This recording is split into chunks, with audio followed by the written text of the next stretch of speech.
네, 여러분 안녕하세요. 인사이드입니다. 오늘은요, 반복되는 부정적 감정 때문에 힘든 분들을 위한 영상입니다.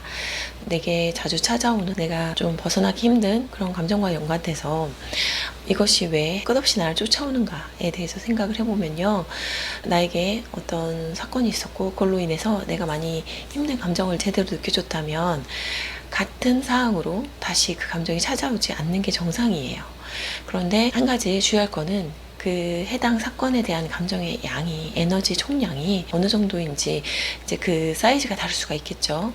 예를 들어서 내가 오늘 포도알 하나 정도의 에너지를, 감정을 정화를 했는데 한 달을 두고 보니까 이게 포도 한 알로 되는 게 아니라 포도송이였고, 이 포도송이가 되게 알이 여러 개였구나 이러면서 여러 개에 묶여진 것들이 사실 한 덩어리였네 라는 것들을 알게 되는 때가 있어요. 한 가지 사건에 대한 무의식을 정화할 때도 그 안에 수치심도 들어있고 죄책감도 들어있고 미움도 들어있고 원망도 들어있고 어떤 자책감, 여러 가지 것들이 섞여 있을 수 있거든요. 그런데 포도알 하나하나를 정화하다 보니 이게 포도송이였네 라고 끝날 수도 있고요. 안타깝게도 포도나무까지 가야 되는 그런 사건도 있겠죠. 그런 경우는 사실 나와 접촉이 가장 큰 가족일 경우에 그럴 수가 있어요. 부모님에게 받은 상처가 태어나서부터 20살 때까지 같이 살았다면 그 20년 동안 사건이 한두 개가 아니었겠죠. 그래서 가까운 사람의 경우는 해당 한 사람을 용서하는데 정말 긴 시간이 필요하기도 해요. 10년이 넘어갈 수도 있겠죠.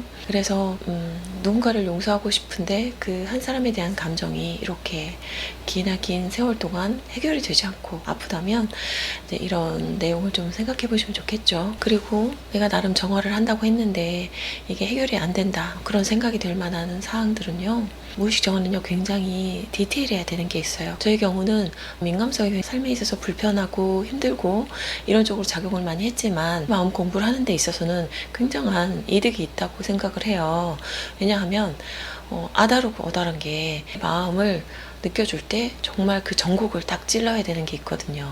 예를 들어서 사실은 내가 맞았어, 내가 틀리지 않았어, 그런 걸로 집중해서 마음을 모으고 있는데 알고 보니 그게 그런 그 사람에 대한 미움을 보고 싶지 않은 걸 수도 있고요.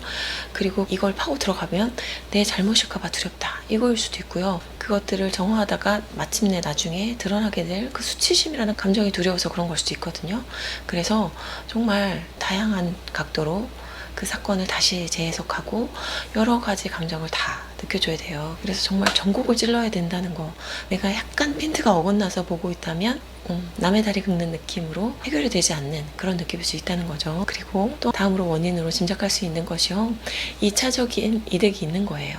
예를 들어서 자식들을 다 떠나보낸 어르신이 계속 아파요.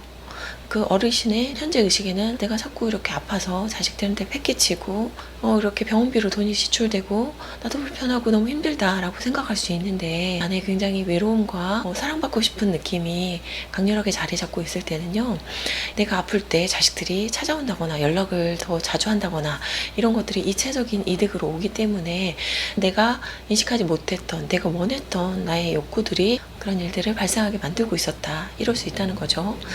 그리고 마지막으로 또 하나 살펴보는 건요, 우리들의 현재 의식은요 되게 평안하고 정말 순탄하고 무리 없는 그런 삶을 원한다고 생각을 하지만 사실은 그런 삶을 원치 않을 수도 있다는 거죠. 우리가 극장에 영화를 보러 갈 때 바르고 좋은 주인공이 나와서 별탈 없이 무리 없이 성장해서 좋은 일들만 생기는 영화를 만든다면 누가 볼까요? 그런 것과 똑같이 내 삶에서도 깜짝 놀라기도 하고 힘들었다가 그걸 극복해내기도 하는 그런 삶의 시나리오를 우리의 무의식에서 혹은 우리의 영혼이 바라는 측면이 있다는 거예요. 기본적으로 우리가 생각했을 때 정말 사람들이 다 고통을 회피하고 싶을 것 같잖아요. 그런데 그렇지 않아요. 예를 들어서 자해를 하는 사람을 생각을 해봐도 그렇죠.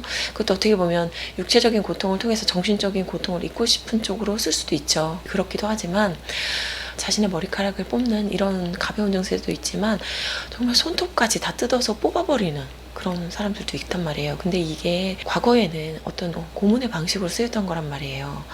내가 이런 고통을 당하느니 신념을 저버리고 말하지 말아야 할 것들을 말하게 만드는 그런 수단이 됐단 말이에요. 그런데 아무 일도 없는데 내가 나의 막 손톱을 잡아뜯어서 뽑아버려요. 이런 일들이 일어나는 것 자체가 우리가 정말 고통을 회피하지만은 않는다는 거죠. 고통에 대한 집착이 있는 사람들도 있고요. 제가 다른 영상에서 말한 적이 있었던 것도 같은데, 내가 다시 태어나면 나는 과연 순탄하고 평안한 그런 생을 꿈꿀까? 라는 질문을 잠에서 깨서 약간 몽롱한 상태에서 스스로에게 질문을 했단 말이에요. 그런데 그러면 무슨 재미야? 라는 대답이 머릿속에 그려지는 거예요. 그래서 스스로 되게 놀라웠던 적이 있는데, 내 무의식 혹은 영혼의 차원에서는 또 다른 계획, 또 다른 생각을, 또 다른 욕구를 가지고 있을 수 있다는 거죠. 이렇게 내 삶을 지루하지 않고 뭔가 역경을 극복해내고 싶은 이런 마음들은 기본적으로 많은 사람들에게 있지만, 특히나 또 애니어그램 사유형들의 특징 중에 감정의 일렁임을 즐기는 그런 부분이 있거든요. 나에게 아무 일도 일어나지 않고 삶이라는 것이 패턴화돼서 나의 인생이 그냥 이런 일상일 것 같은 느낌이 들 때 굉장히 무기력해지고, 오히려 고통을 느꼈을 때 내가 살아있는 것 같은 그런 느낌을 느끼는 사회형분들 꽤 있으시죠. 사회형들 독특함을 추구하고 자기 정체성에 대한 생각이 강하기 때문에 부정적이더라도 그런 감정의 일렁임을 되게 즐기는, 그래서 내가 나에게 평안하고 순탄한 일상을 나에게 주지 않는 그런 사회형들의 모습도 보기도 하거든요. 내 안에는 내가 모르는 나의 모습이 굉장히 많아요. 그런데 나의 현재의식은 내가 굉장히 고통이었고 순탄하고 원하는 대로 이루어지고 돈만 많이 벌면 될 것 같고, 이런 식으로 착각하는, 내가 나의 마음을 제대로 알아주지 못하는 그런 측면이 참 많은 것 같아요. 그래서 맨 앞에 말씀드린 것처럼 무의식적으로 할 때는 누군가에 대한, 한 명에 대한 감정이라도 되게 여러 가지 차원에서, 그리고 여러 가지 사건들을 다뤄야 될 수 있어서 그런 양적인 부분에서 해결이 안 날 수도 있지만, 또한 나라는 사람 자체가 그걸 원치 않을 수도 있다, 이런 측면에서도 한번 접근해 보시면 좋을 것 같습니다. 오늘도 이렇게 저희 영상을 시청해 주셔서 감사하고요. 다음에 또 좋은 영상으로 찾아뵙도록 하겠습니다. 안녕.